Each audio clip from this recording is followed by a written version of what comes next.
مساء الخير.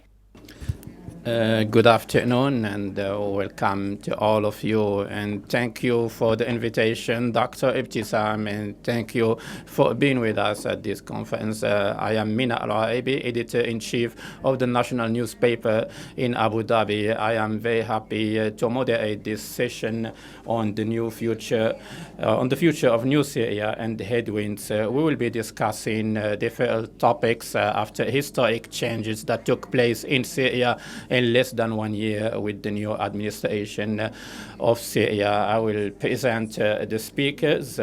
Dr. Samir Al-Taqi, non-resident senior fellow at the Atlantic Council in Washington, D.C.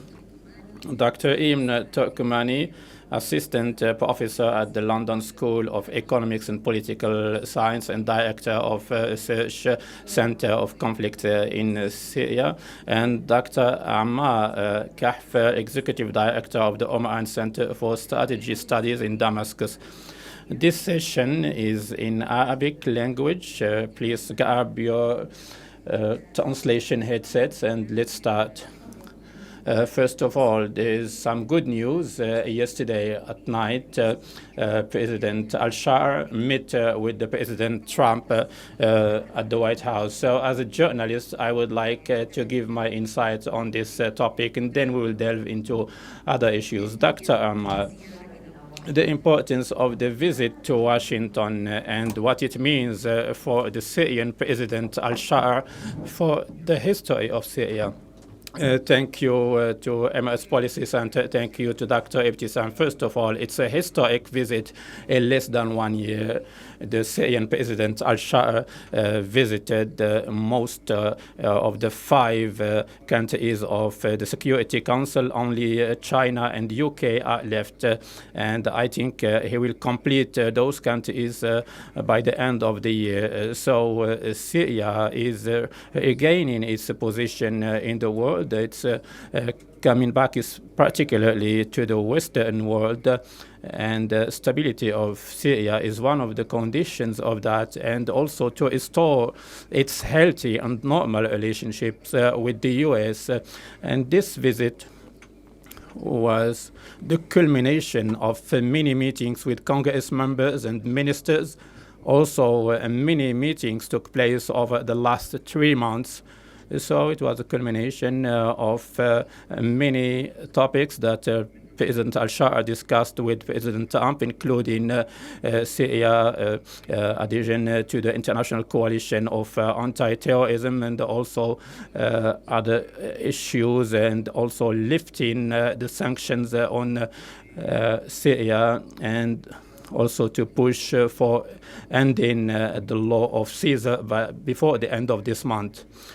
In addition to other issues such as security and economic cooperation and security agreement with Israel and controlling the borders, all these issues were discussed on the table, and then they went to the White House, to the Oval House, and they had that friendly meeting. So it's a historic meeting with Syria going back to the Western and the American space, and it's a new page of Syria that is opening, and it's also an international will that tells us that Syria will not fail again. Dr. Samir, what does Washington want from Damascus? First of all, let me express my thanks and gratitude to Dr. Ibtisam Al-Qutbi and Emirates Policy Center for the invitation, which gave us the opportunity to learn a lot. What does Washington want from Syrian President al-Shar? It wants it to make sure that Syria will not be a rogue state, but it will be a normal state within its regional space. It wants to have a stabilization of the relations with Israel and with the possibility of joining the Abraham Accords. And at the strategic level, America wants it to be involved in the normalization of the situation in Syria and to avoid the confrontation that took place even at the military level between Turkey and Israel, which are competing on a daily basis not militarily. There is a war of on sites at the regional level to see who can help in building Syria, who can impose some sort of regional peace. So we are embarking in some sort of pact of Americans and which is being shaped by the U.S., but without the cooperation of the Arab and the Gulf states in particular in building the state and stability, the U.S. will not be successful. It is controlling all the contradictions, but it cannot do it alone. You talked about America and Pax Americana and the role of Gulf states within this alliance. Who are the other new actors in Syria? Who are the new actors, and how do the losers deal with the new actors? The new actors, definitely, it's Turkey, and I don't think it wants to restore all the glories of the Ottoman Empire, but the way it looks at Syria and its future, it's a space. Is it a space for conflict or for having a successful neighbor? The second point is Europe. Now it is discovering the importance of strategic dimension of the Mediterranean and Syria. And here it's making parallel between influence of Turkey, Israel, for example, conflicts on the ports.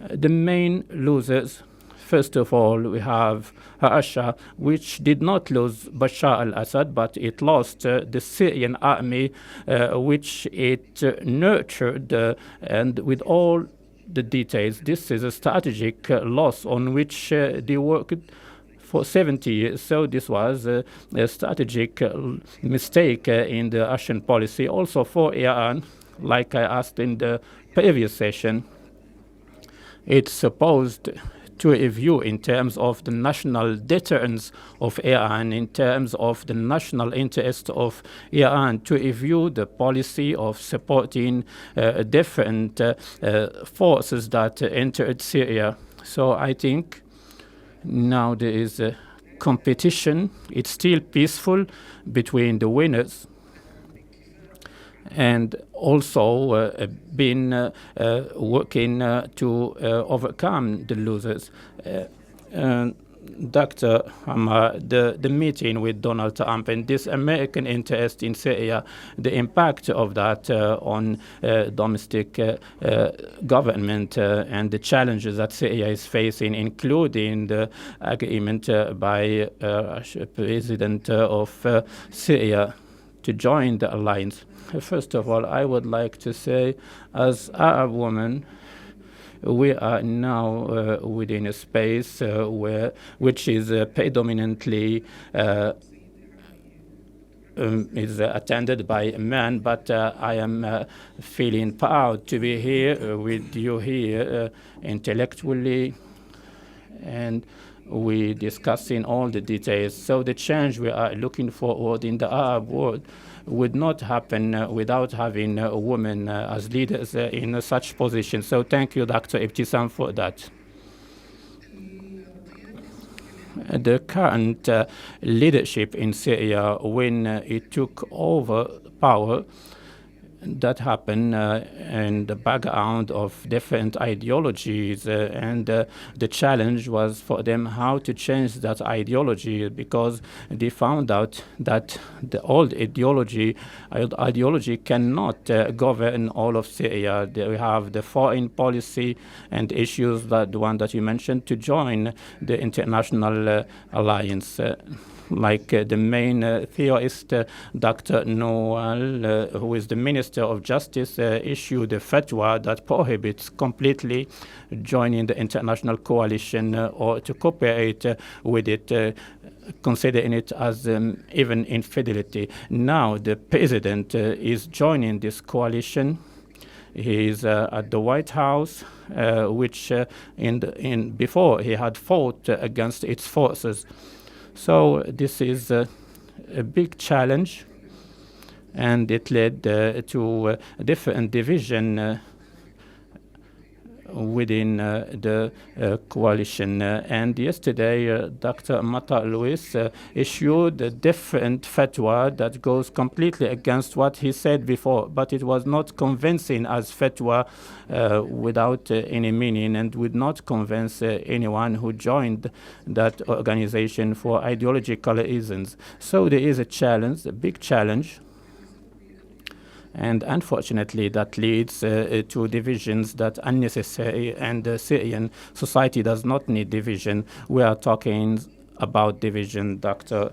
Ma. How can the Syrian administration overcome such divisions at a time when there is a fear of security vacuum and also compiling of a difficult economic situation? How can the Syrian administration fill those gaps after 1 year of the situation in the country? Actually, what is happening, or what could be achieved in one country, normally in other countries that took much longer, for other countries that just came out of conflicts in terms of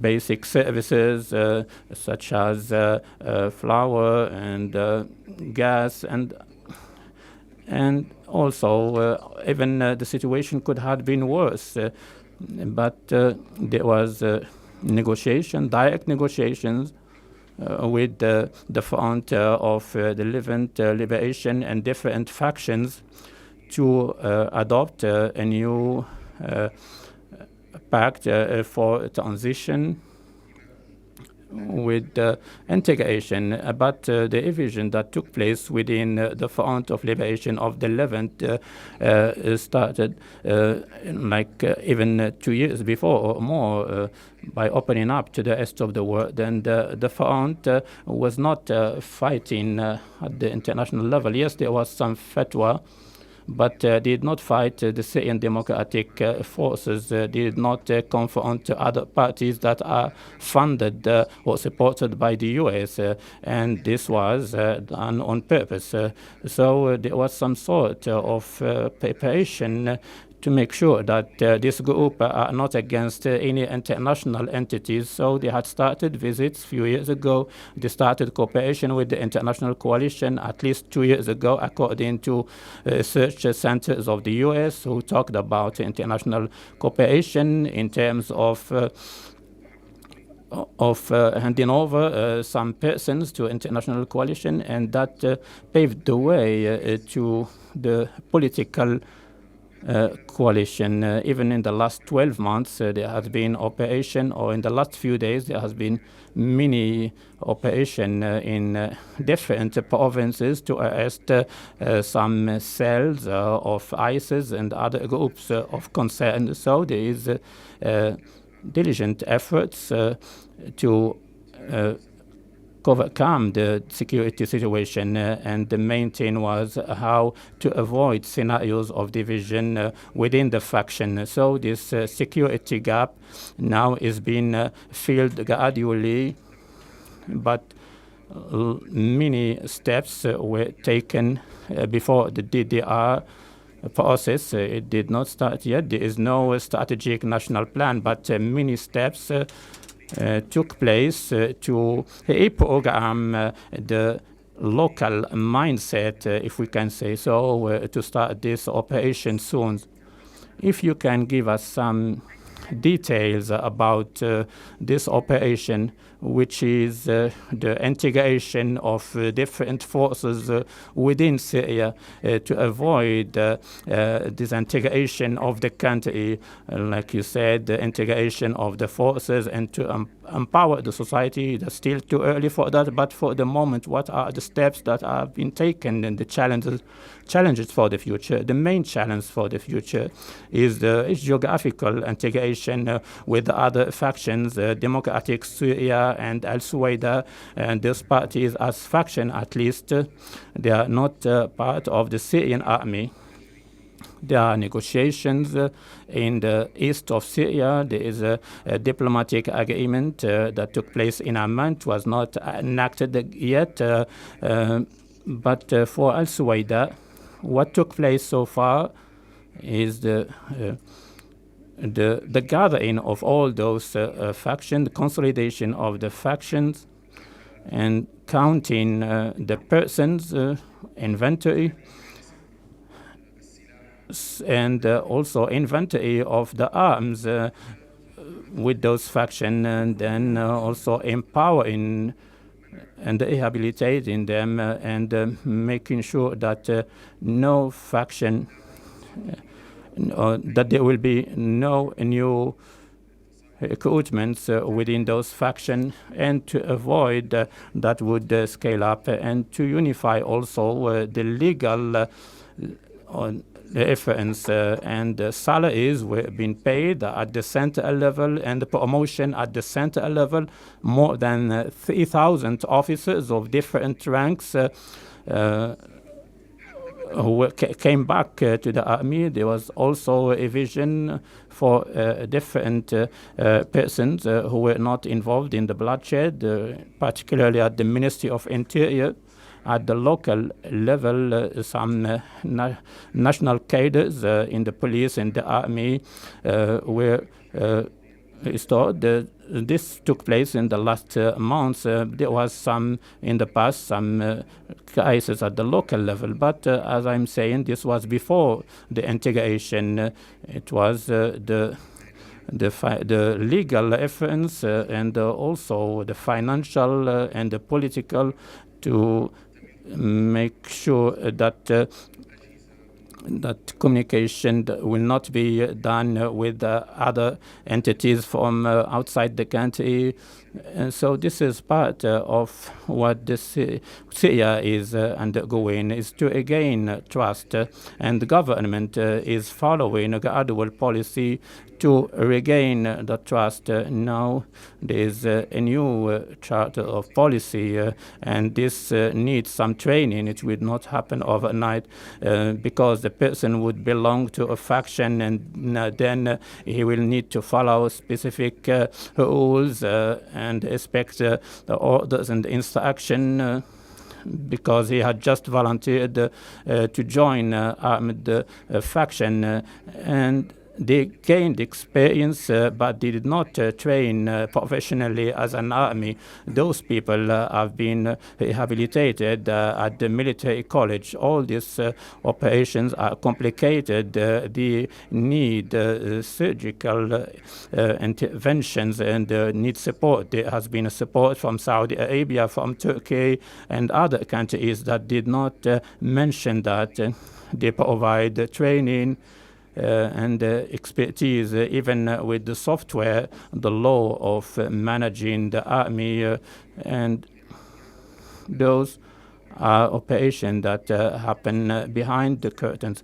Dr. Sami, we heard from Dr. Ammar the issue of restructuring different forces within Syria.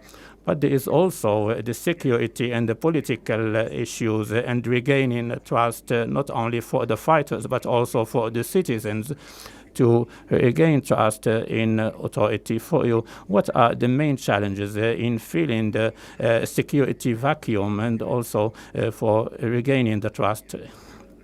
The main challenge is the Syrian national unity and building it on a voluntary willing for different component, and those are not sects. There is many people who are seculars and who belong to the country and they do not present themselves by a sector or a specific group.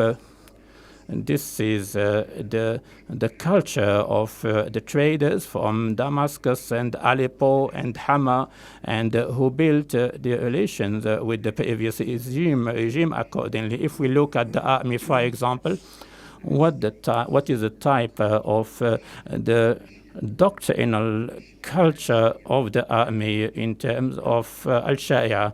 There are different risks that such culture, even for going to Washington, for them would be considered as resorting to infidels, because when you recruit 120,000 soldiers, believing that loyalty and the system of loyalty in the army, that when you are loyal to such doctrines, it means that at certain point you are going to identify who is the enemy. And there is a problem here. And our colleague mentioned that. I think this is a specific issue. It's a question of time, but Syria doesn't have time. Syria is sitting on many time bombs, and are we going to build a country that will structure a presidential regime like the one of Bashar al-Assad and Hafid al-Assad, where we have the political commission, the politics official at different level. This is someone who has nothing to do with the management or the administration, and we have 200,000 persons from the Syrian bureaucracy at the central level and not at the suburbs. When you impose on them what the sheikhs at the top tells them, they will go on strike. So trying to absorb society with a speech that will be unifying, it allows them to be national without having a doctrinal loyalty, as it is the case which is imposed by a certain person. So this is a main issue. You cannot reproduce the Syrian bureaucracy and to reproduce the laws and the courts, because the main issue is that all of that will push people away, will push away the capitals.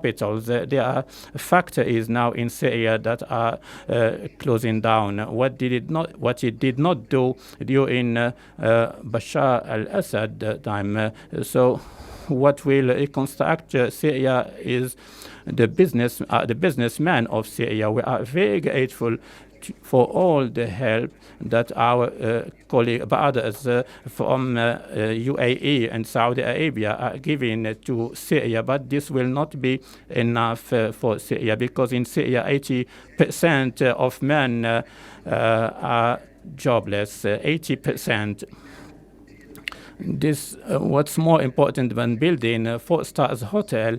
If we want to distinguish between building the country and the power, and another thing is that we need to focus on the small scale economy and the medium economy and the large economy. Otherwise, Syria will not go up. The market now represents only 13% of what it was in 2010. So to attract businessmen, these people, they need to govern according to their own interest.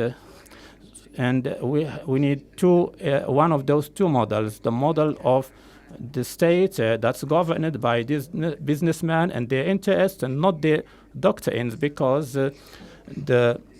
in Syria they can be very civilized as a businessman. And we have the second model is the capitalist, the corrupt regime where the bureaucrat will decide everything, and also the question of transparency. What I am talking here is not criticism, but just the explanation of the challenges and need to overcome them today and not tomorrow.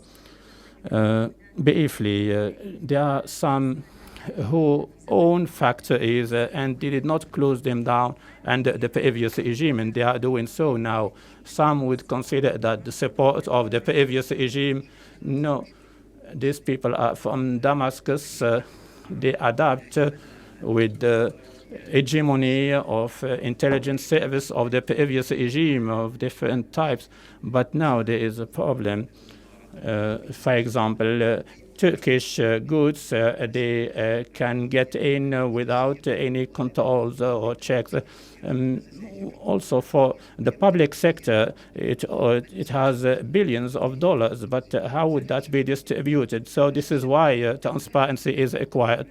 I'll move now to Dr. Reem because her specialty is transition from the economy of war to the economy of peace. Many issues were mentioned by Dr. Salim, how to move from the economy of war to the economy of peace and what are the challenges. بداية يعني أحد one of the approaches to look at the situation in Syria or the conflict, because the conflict isn't over. There is a conflict over the format of the state. This hasn't been decided.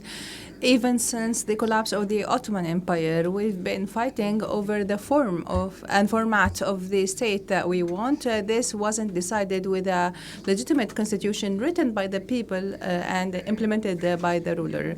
One of the issues with Al-Nusra Front is that when they have an approach that doesn't apply to the Syrian context, and this is one of the pillars of the old conflict, which is the Islamic State format. And they realized that this has to be changed into a new frame, and no new vision was brought for the framework. What's happening now is an experimental format, whether in the economic context or the political aspect or governance. There is no capability for a ruling on the state level, and there is an insistence on an actual determinants on using all the wealth of Syrians. Although the country is fragmented and there is no capability of a central ruling, the only option is a decentralized format of ruling, but it should guarantee the local or domestic forces a space to rule and enforce its rule. One of the aspects of the lack of that vision is the economic sector, which might say that we are going to liberate to an open market, but this resembles the liberated market of the 1980s, which is really obsolete, and there is no country that is not intervening now to protect its productive sectors or its businesses and economy. This was the pillar of the Syrian economy, especially for the small and medium enterprises, which helped Syria and the Syrian people, not the Syrian state, to provide the bare minimum of livelihoods over the past 18 years, and it provides a lot of work opportunities. But this unconditional liberation and opening of the market for companies that suffered in order to survive the past years pushed these companies to take various changes, because they cannot provide products that are consistent with the international standards. They were distanced from the international standards. Suddenly, they are competing with international companies such as the Turkish products and others. This led to shutting down a lot of plants and factories. Most of them are small plants, but I met a lot of factory owners, and each of them said that they closed down their factories where 100 or 120 people worked. This means 100 or 120 families.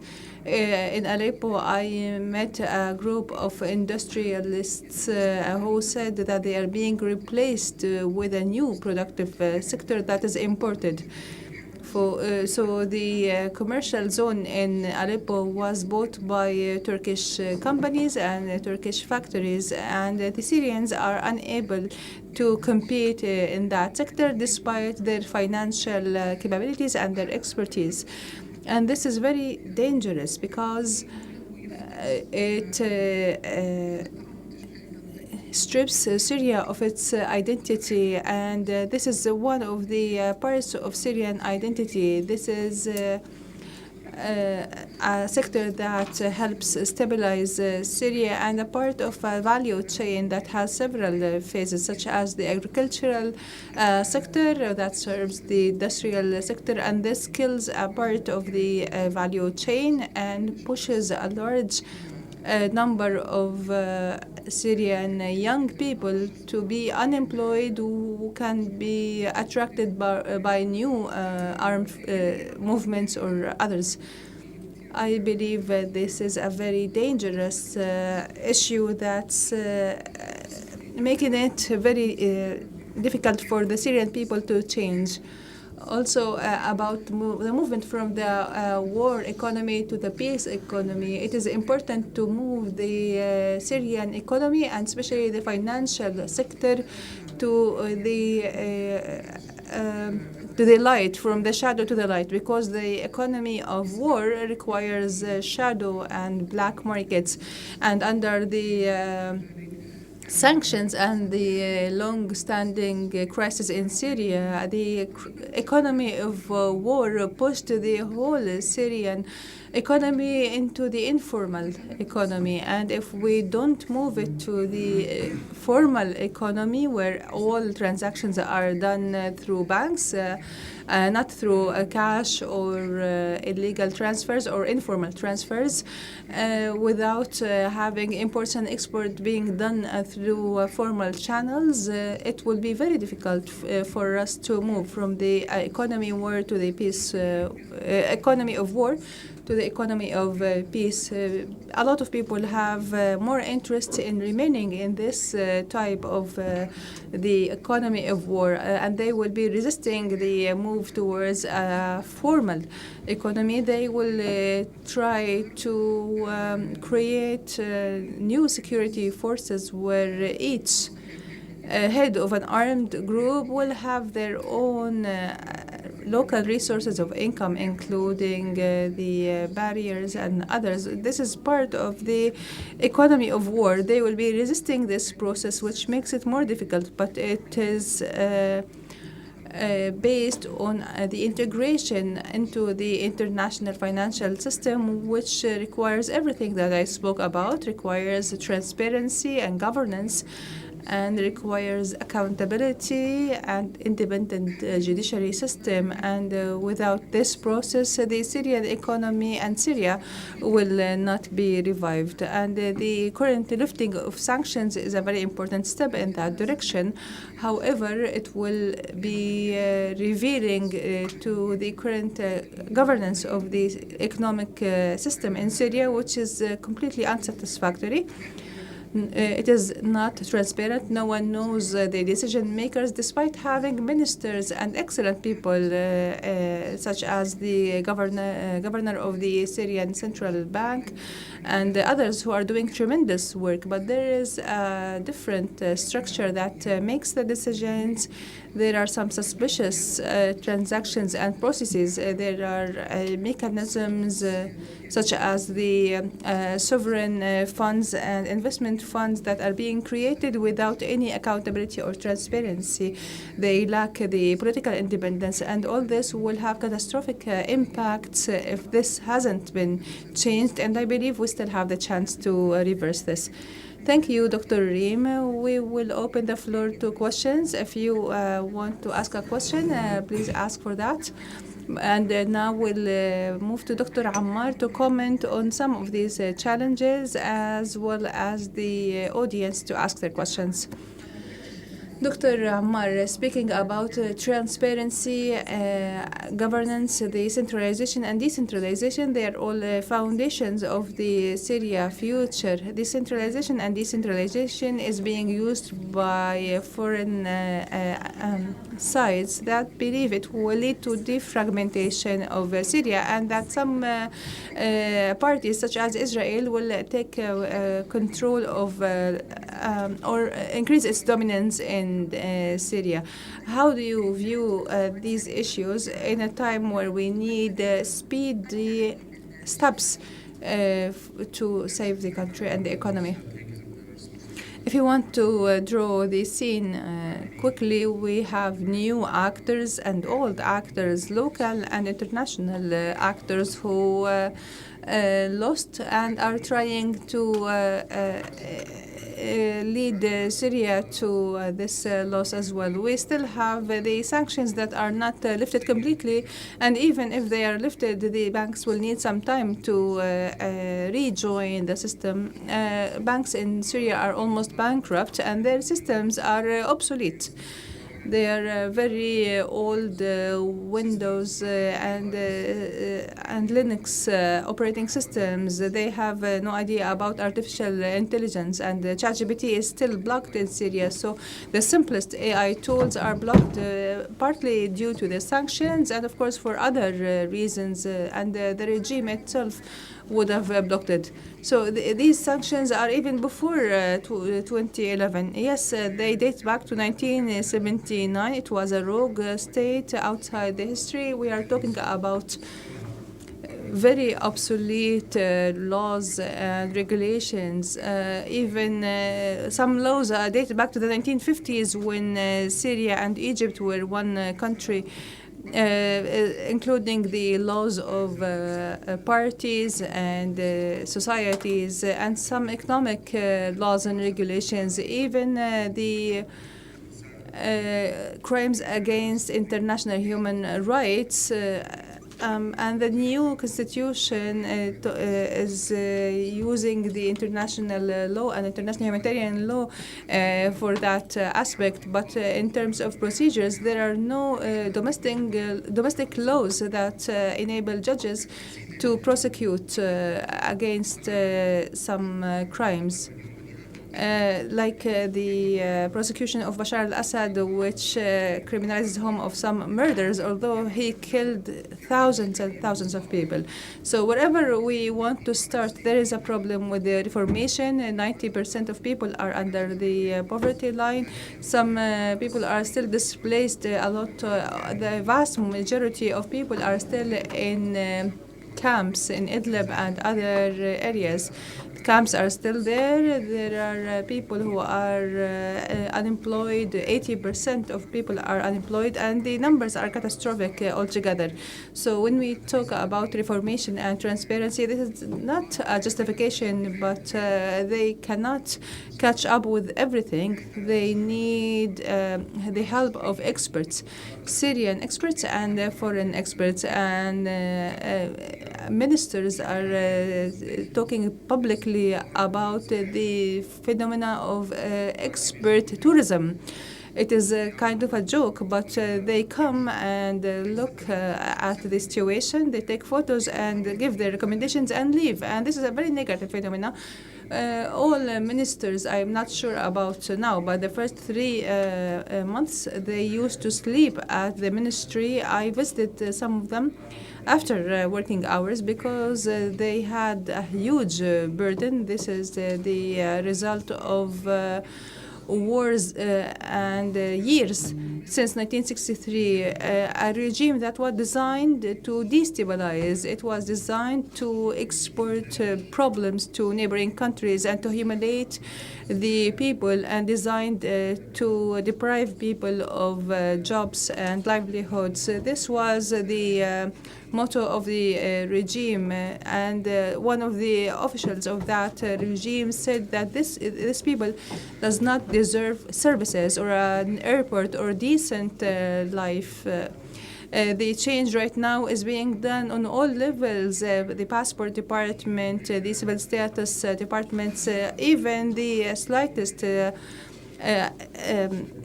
conditions need to be changed. Also, they want to change the laws, but this requires a parliament. But the parliament cannot be done until you conduct a census. And if you conduct elections, it will not be transparent, because ultimately this dilemma that we are living in needs to be cracked in order to be solved. So what are the priorities? There are so many complications in Syria, and you mentioned several reasons. I wanted to add to all this panorama, acknowledging that there is a problem in representation and transparency and civil security and stability. There are major issues. And even in decentralization, it's my field of interest. I wrote a lot about this issue. You need to negotiate with the people, and you need to discuss it. In 2011, there was a law of decentralization, which was not implemented by any party, not by SDF, not by the regime, not by the opposition. So if you go back to the 1971 law or the new or relatively new law, who is going to negotiate for those laws? These steps will be experimental, as the doctor here said. So if there is any attack through social media, they will retract any steps they took or change their minds. They would cancel any resolutions taken, because it is really overwhelming to any official who's working right now. The Ministry of Local Management is sharing with experts, but it's not taking all opinions into account for so many reasons. Also, there is the SDF forces, and Damascus doesn't want to give too much without negotiation. So this is also part of the mechanisms for negotiation. Thank you. Dr. Samir has an intervention. I have an opinion. Who did the revolution win over? Did it win over Bashar al-Assad or its opponents from the Syrian community? Of course, experimentation is well understood, but what we don't understand is that we don't learn lessons from 36 civil wars after the Second World War. And they all resulted in one result. Anyone who's trying to decide the fate of the people is always not succeeding, especially if there are external parties who are trying to intervene, including Israel and others. Therefore, the key concept is voluntary and quick dialogue, which should have been done since the first day with all components in order to assure them and to create a new social contract leading to a decentralized country that allows more confidence, and to remove all this huge, or to take all this huge amount of decisions to be taken on the lowest levels. We have submitted a proposal to Bashar al-Assad to divide Syria into 6 economic regions, and all these contradictions, the massive amount of contradiction needs to be taken at the grassroots level to become an economic and social issue, not a political issue, through decentralization, as in this country, which, in my opinion, I don't want to just praise it, but this is a genius example of the national success, where the more and the stronger provide the most sacrifices voluntarily. Dr. Reem, I want to ask you about external actors, their role in this space. As we talk about internal relations, whether economic and political relations, what's required from the external actors, especially the regional neighbors of Syria?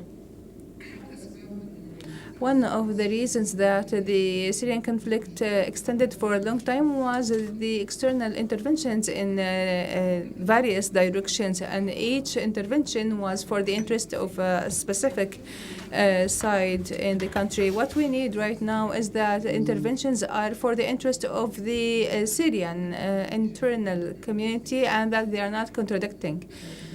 As I said, it's a complicated situation, fragmented, and no one country can take decisive action to take it into one direction for its own interest. So we have to put the interest of the Syrian stability and peace as the top priority of everyone.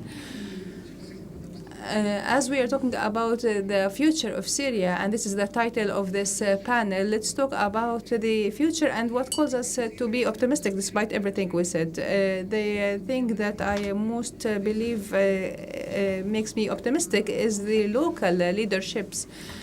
People are tired, exhausted with grievances. Each person has lost a loved one or a house, but there are some Syrian figures, such as Dr. Ammar, for example.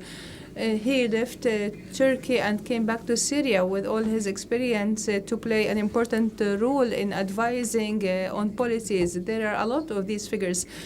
Municipality heads, governors, there are heads of unions and others who have excellent expertise and diversified expertise and a real will to build the country. These experiences require a system that's decentralized that can utilize these experiences. I believe we have to change the current temporary constitution, which is very centralized and it cancels even the importance of the prime minister, and to start a process a long-term process to draft a constitution that ends this conflict that's been ongoing for 100 years or even more. It needs to come from the alignment of people and include national dialogue and be an end to all the grievances in the country, including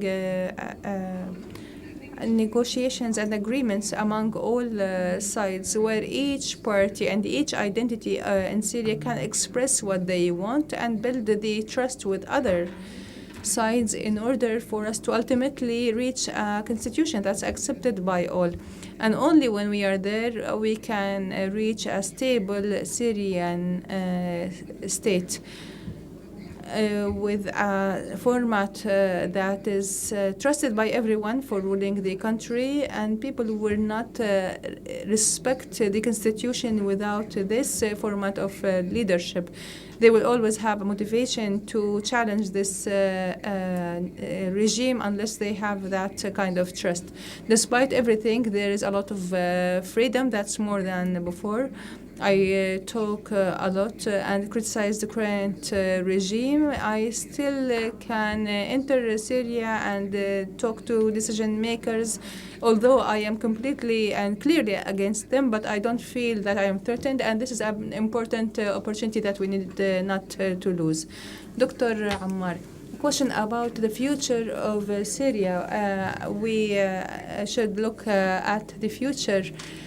Is the Syrian future going to be based on more direct relations with Israel? And is this an important topic in Syria, or is it only a foreign issue?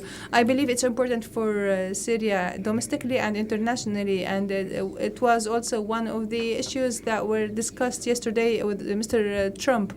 And President al-Shara said in his interview with Fox News that Syria is different from other countries that entered the Abrahamic Accords. They have an occupied land since 1967.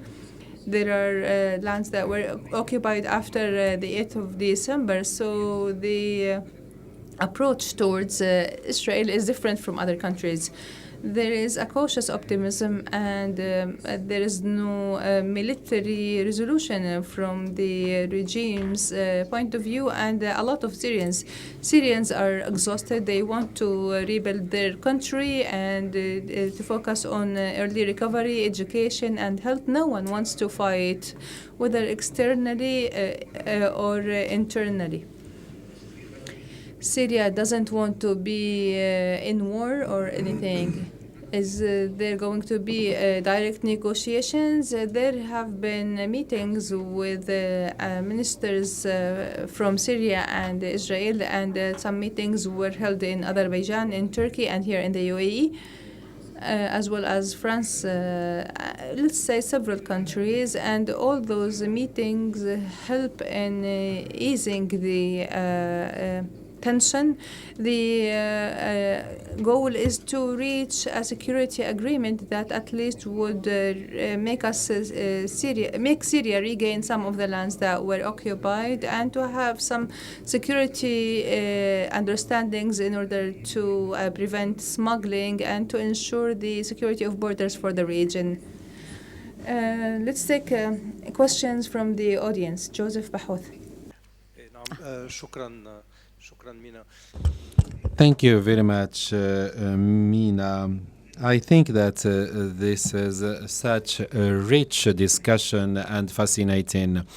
It seems that the priorities do not end, and they are of equal importance. It is difficult to find a priority that is more important than the other one. But what can dissolve and dismantle these ideas is that we have to see the goodwill, and also to take into account that there are limited resources, especially in terms of financing.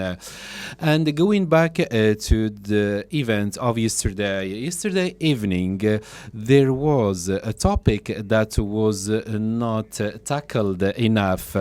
I do think that the answer to the request of Syrians to lift the sanctions, maybe it was disappointing. To what extent this could impact the optimism that was circulating regarding the reforms and the reconstruction of the country, and also having a remedy for all the problems that are happening in Syria? Don't you think that there can be a backlash? In my opinion, the decision was really disappointing, because suspending the Caesar Act for 6 months only was frustrating and disappointing. They should have lifted the Caesar Act and the sanctions entirely, because this is not serving the interests of the Syrian people. All the promises to rebuild Syria, to invest in Syria, will remain theoretical if the sanctions are not lifted entirely. This step is a first step, and it will reveal the other aspects of the economic infrastructure of Syria. In the coming 6 months, in my opinion, there should be a fast track to reform the finance sector, the economic sector, and we should see daring steps from the leadership and from the officials in order to build a trust and to spread this trust among all the stakeholders. Now there is a real crisis of trust, and also there should be a rebuild of this trust among the Syrians themselves. Without a real reform that could create a transparent regime that can easily integrate in the international order, if this doesn't happen, we will not go far. I think that what will happen in the coming months will be decisive. And despite the fact that there is positivism and optimism, but it is based on, we'll give you a chance, but gradually, step by step. Do you think that the decision of yesterday was disappointing? Yes.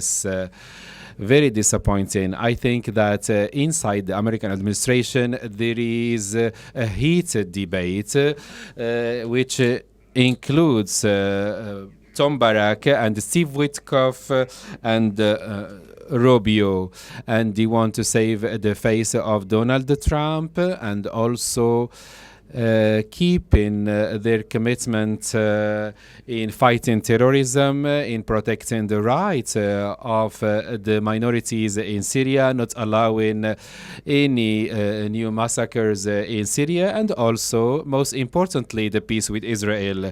In my opinion, all those factors limited and restricted the offers that have been given by Trump and the promises that have been fulfilled. Of course, Ashara went to Iraq in the past to liberate it from the Americans, but now he is visiting the White House. But what about the other jihadists? Some of them left the country because they wanted to establish the ISIS caliphate in the Levant and Iraq. I think that this discussion in the American administration reflects the vision of US towards Syria. Thank you. We have a question from Abu Rudaina. You have the floor. At Syria, I think you need a Lincoln. Is there a Syrian Lincoln? Do you have institutions that can provide co-equality for all communities? We don't want to protect minorities. We want co-equality for all neighbors. Thank you. Is there a Syrian Lincoln لسوريا? Yeah. Not yet. I think there had been a total destruction of the. I'm sorry, I'm speaking in English. Is fine. عمليا لعل. Maybe there is a bet by the American administration and also British bet in addition to European bet. But this requires a change of thinking about the state. Establishing a state that is different than the Ba'athist country of the past. Syria is a poor country. Syria in the past was selling its policy and get money in return.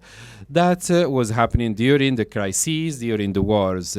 Syria now doesn't have this luxury, and fortunately, because it is not like Iraq, it's not rich like Iraq in natural resources, it cannot reproduce that model of the Ba'athi party. So all these things clear to the Lincoln of Syria. The major question is that the president should be acting fast because he doesn't have the luxury of time. As Dr. Reem said precisely, this 6 coming month will be decisive. It will decide everything. We will see whether we will see some interracial clashes, conflict. We saw some skirmishes happening from time to time. We will see whether some regional powers, whether they will interfere in order to turn Syria to a card that can be played from time to time.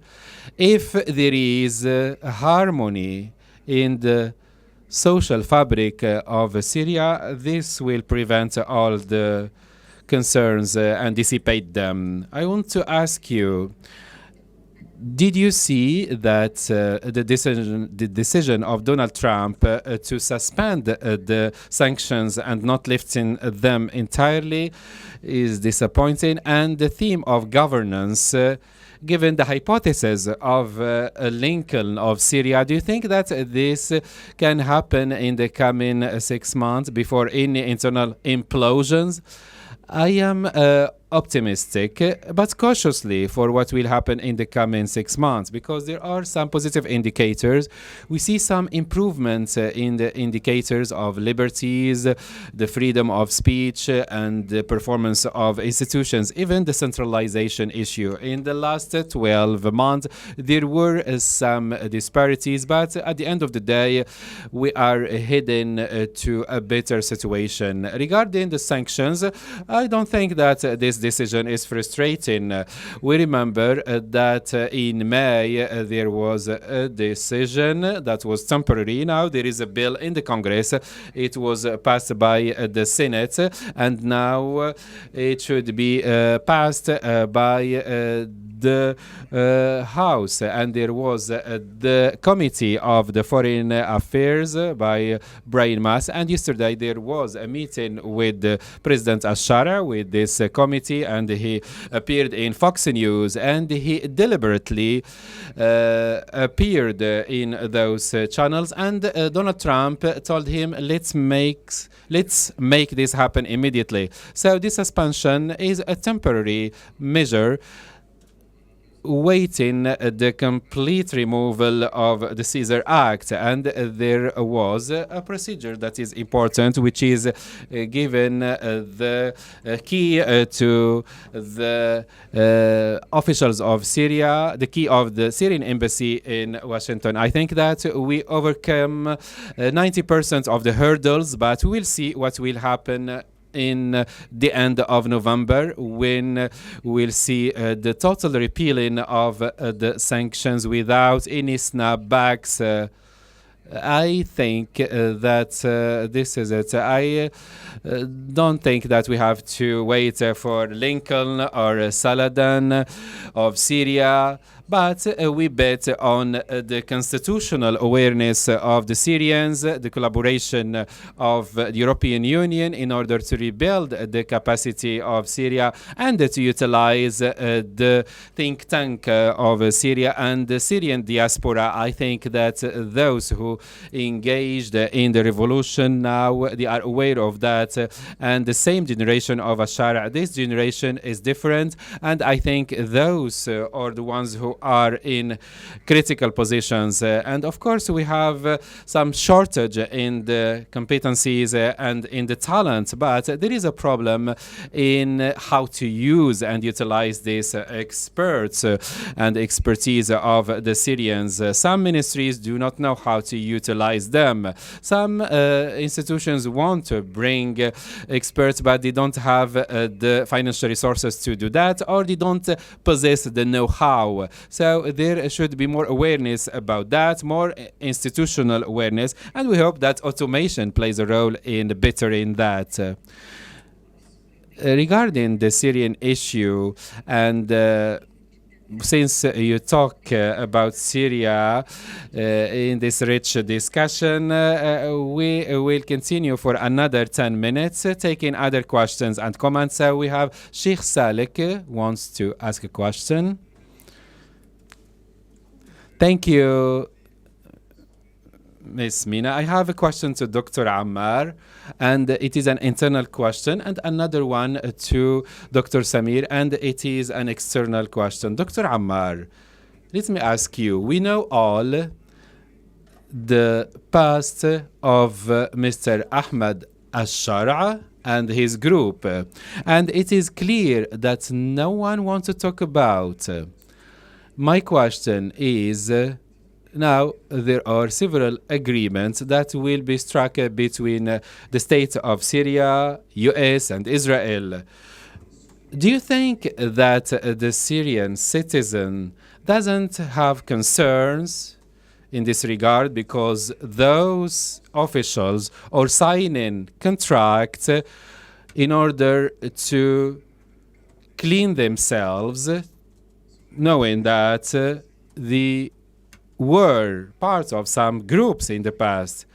And my second question to Samir, there were arrangements to enable al-Shara to take power, and that was clear. Donald Trump said he will lift the sanctions because he was asked to do that. He was exhorted to do that. Al-Shara was in Davos Forum. He was having an interview with Tony Blair. We have now, on the other hand, Mali and the capital Bamako besieged by Al-Qaeda. Do you think that there can be a new Shara for Mali or for Libya, for instance? Thank you. We take another question, then we will give the floor to the speakers. Dawil Ka'bi, you have the floor. Peace be upon you. My question is when we see this generation that is victim to war, so 14 years of war, those who were 5 years old, now they are among the manpower of Syria. You mentioned several statistics, 80 to 90% are unemployed, and many of them are still in the camps, and some of them feel estranged in their own country. So this is a big challenge, but at the same time, it can be turned into an opportunity. This is an important issue for the future of Syria. What is your opinion about that? A last question by Abdul Mun'im Saeed.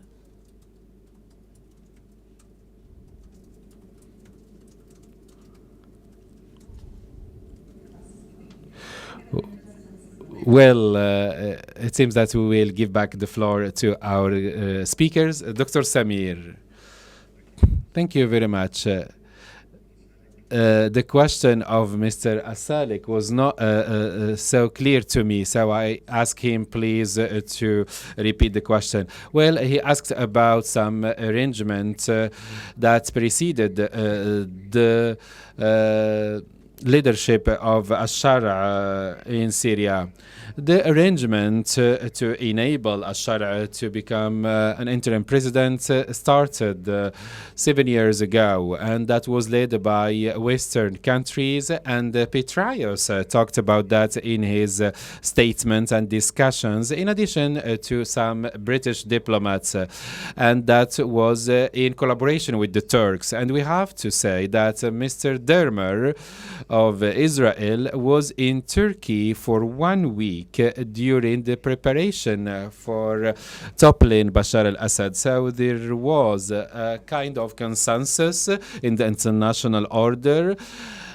And practically, the opposition of Syria, the civilian opposition of Syria, those who did not hold weapons and they couldn't finalize the conflict, especially after the fall of Kamala Harris, there was a question in Washington. What if after the success of Trump, what if Russia became again a strong mediator in the region? That was not allowed. So there was a rush regionally and internationally in order to allow the chance to whoever available. And Al-Shara was available at that time.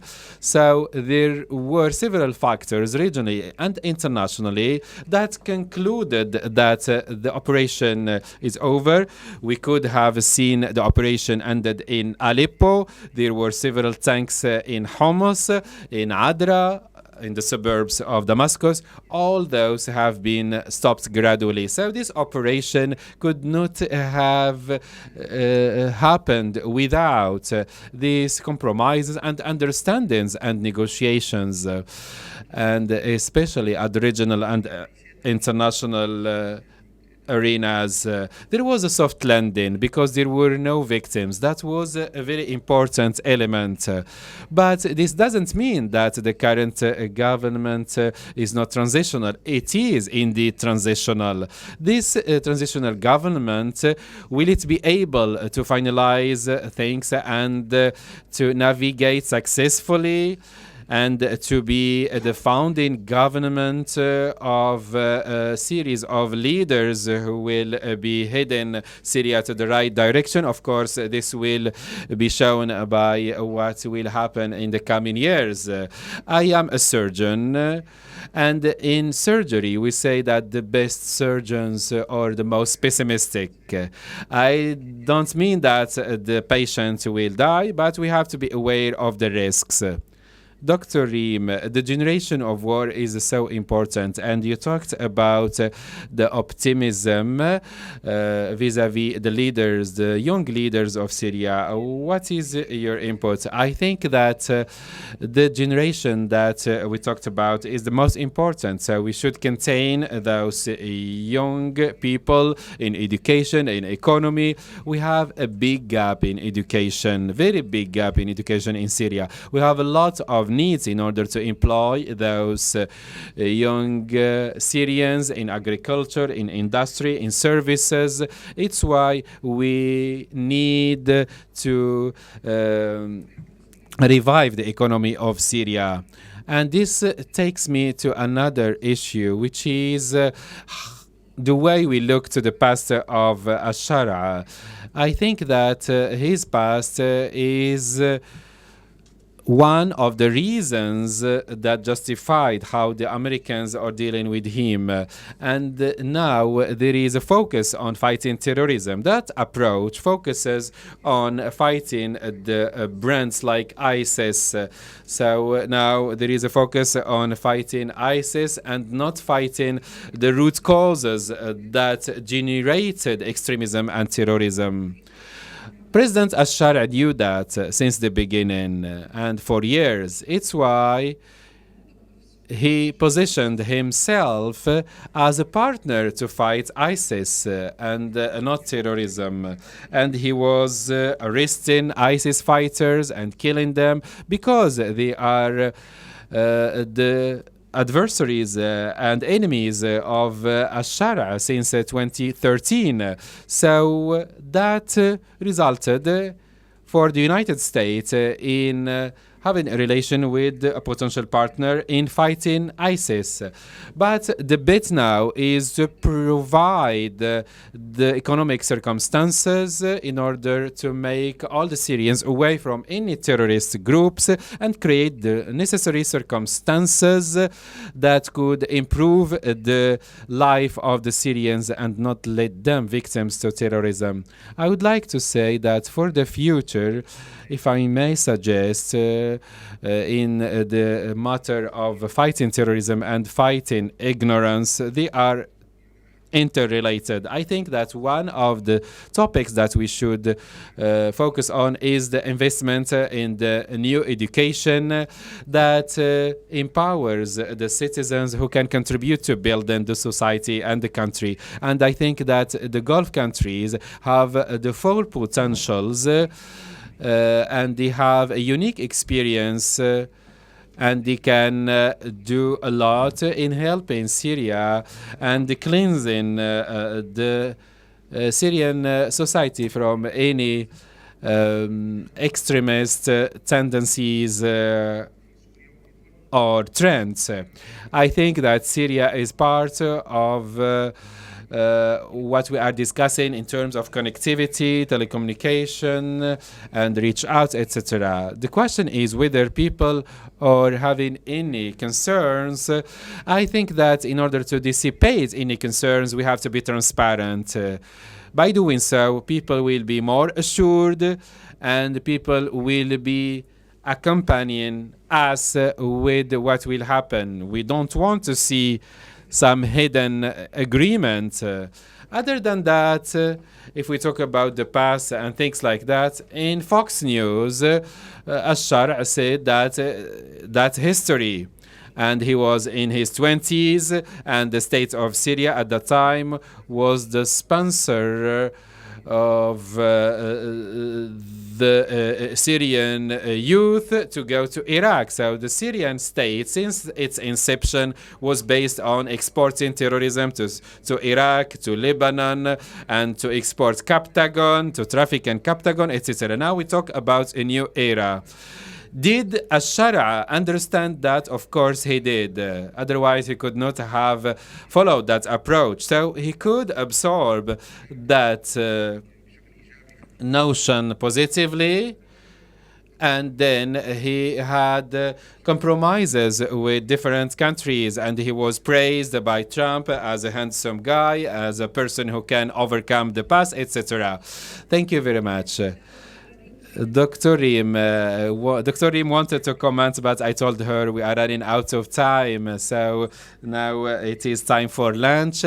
I thank you very much for sharing these so important issues, especially the transparency, governance, and giving the opportunity to the new leaders. For Iraq, 15 years ago, it submitted a complaint to the Security Council against the terrorism coming from Syria. Anyway, thank you very much, and your applause to the speakers.